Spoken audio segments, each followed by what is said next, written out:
আপনি বসে আছেন, একটা লোক এসে হঠাৎ করে আপনার চোখের ভিতরে আঙ্গুল ঢুকিয়ে দিয়ে চোখের একটা নাড়া বের করে ফেললো।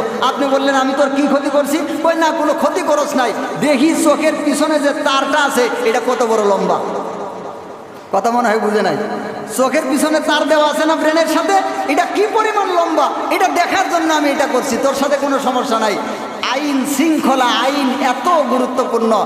আমরা যে মৌলিক অধিকার বলি না, মৌলিক অধিকার খাদ্য, বস্ত্র, বাসস্থান, চিকিৎসা, তারপরে এই চিকিৎসা, শিক্ষা, এই যে কয়েকটা জিনিস আমি যেটা চিন্তা করেছি, যারা এই মৌলিক চাহিদাগুলো আমাদের জন্য নির্ধারণ করছে, ওরা এক নম্বরটাই বাদ দিছে, ওরা আসলটাই বাদ দিছে।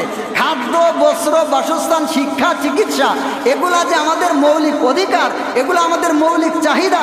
এই সমস্ত মৌলিক চাহিদার চাইতেও সমস্ত মৌলিক চাহিদা সেটা হচ্ছে আইন, সেটা হচ্ছে শৃঙ্খলা।